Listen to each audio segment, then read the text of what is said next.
Hi there, my name's Kronenberg and welcome to my channel. This is another film review. This one is called The Devil's Woods. W-O-O-D-S, The Woods.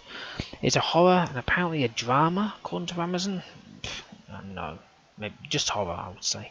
Come out 2015, rated 15, an hour and 13 minutes. Amazon is 3 out of 5 and IMDb is 3.1 out of 10.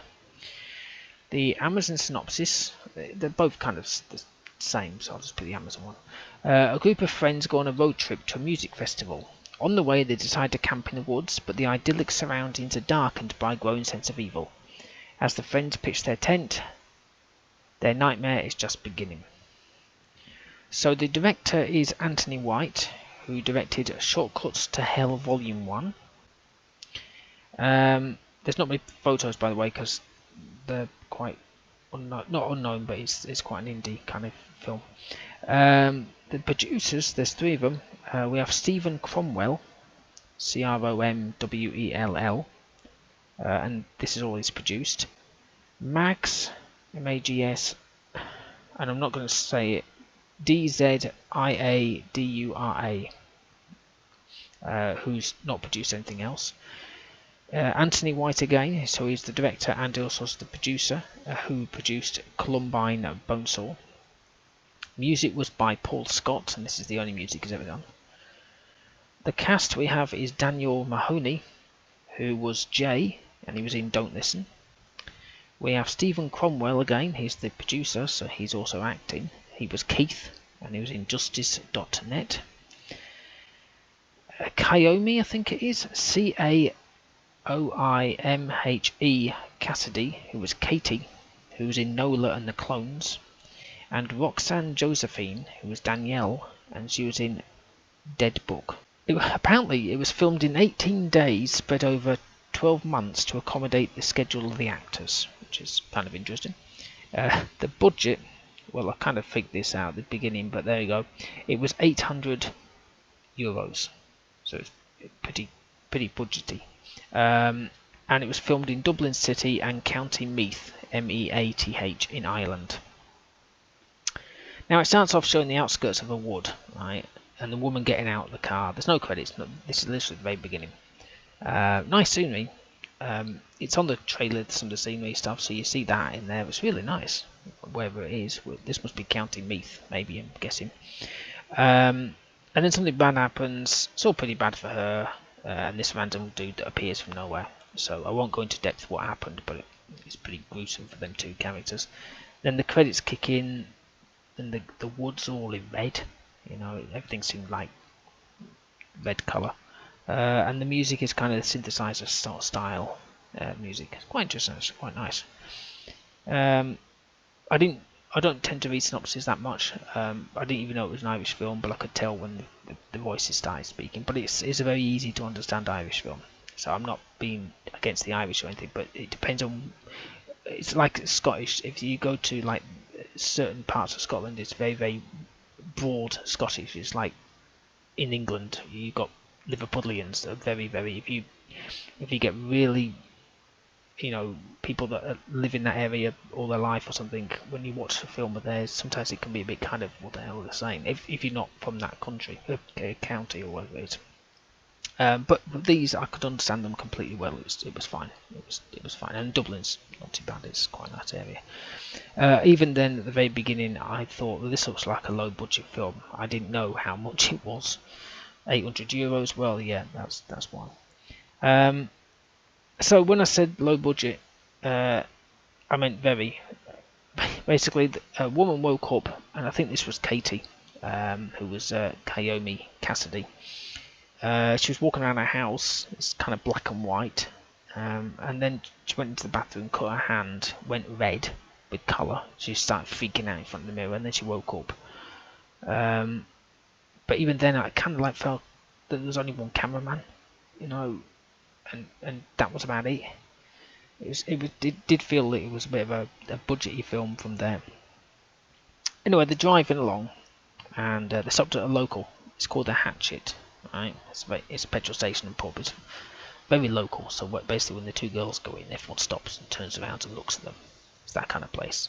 I've been to a couple of places like that myself, actually, to be honest, and they do.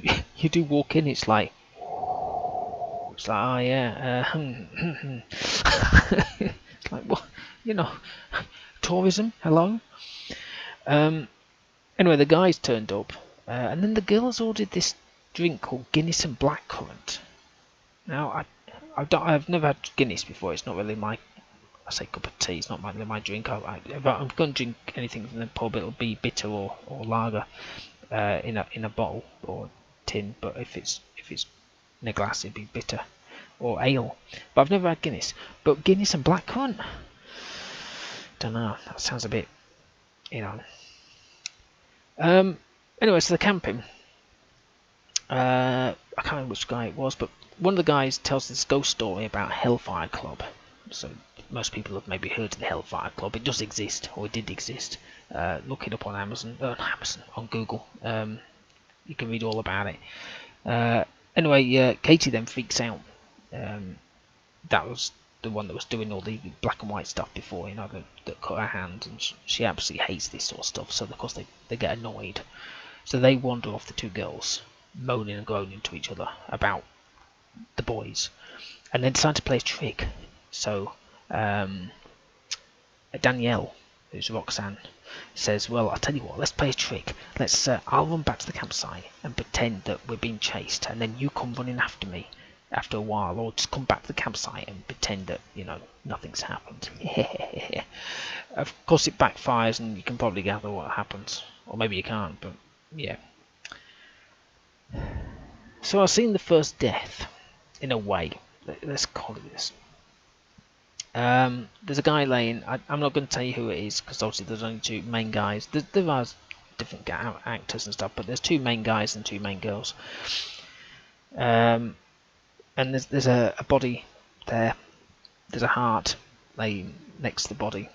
We kind of go from the face down to where the blood is, and then we move away to the heart, but we avoid the body, if you know what I mean.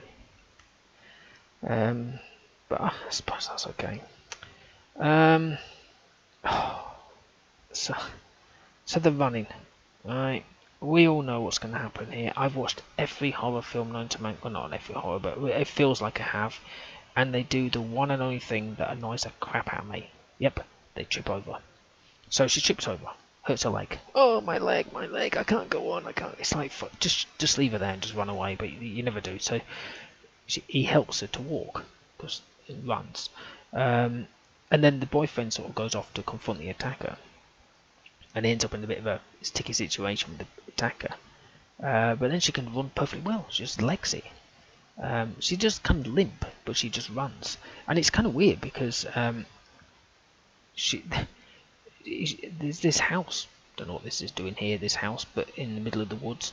And there's something weird goes on. It's kind of like a bit of a, you know, like you're watching the film and you think, what the hell, what's going on here? And we're back to the real film again. It's just bizarre. I remember that in I can't remember the name. Running Scared. That had another weird film. That's a good film with Peter Walker, but it was where something just weird happened in the middle. You're like, what the hell is this? So after she's all this house issue and she goes legging it again, she is still limping, but running. So I think that's pretty impressive, because most films, when they hurt their leg, they either obviously get killed, or they survive and they just seem to be able to run the marathon. So it's an interesting ending. Acting was okay. Like I say, it was low budget, so I wasn't expecting much. But they did feel like real people, if you know what I mean. No, if you've ever gone camping, or you've ever gone out to the woods, or you've gone to a music festival and you just messed around and that sort of, it's that kind of feeling, you know what I mean? It just sounds like normal people, you know, not acting to be normal people. I've seen some that are like that, but this is just, yeah, it's fine. The woods were nice, you know, the location and the scenery and stuff. The music was good. It was mostly the same kind of style all the way through, and then on the credits when it was going up, because I always go to the end of the credits, about halfway through, this rock music just kicks in. Apparently, it's called, I think it was Bros Before Hoes by Dieter Dummies. I thought, yeah, I like this. This is awesome. My kind of music, partially. Now, I'm actually going to give it a rating of 4. What it got? A 3.1. I'm giving it a 4 because I liked the scenery. The acting was a bit, but then I wasn't expecting much, to be really honest. The storyline was a bit interesting. It wasn't what I was expecting as such. I mean, I've seen the trailer and whatever, but you kind of think, okay, I know what's going to happen, but the ending was just like, okay, because that's at least what I could see anyway. But there you go. Anyway, hopefully you've enjoyed watching and listening to this film review of The Devil's Woods. Please subscribe to my channel. I've got plenty of other film reviews. Mainly do games, let's plays and reviews. But I do sort of dabble into the film reviews. So if you want to watch any more of those, you can do. Majority seem to be horrors. I have done some sci-fis lately. So I do kind of, change up a bit and get some stuff. I've got some requests, but I'm kind of like blitzing certain other ones at the moment, so I will get to those eventually. Okay, well, thank you and goodbye.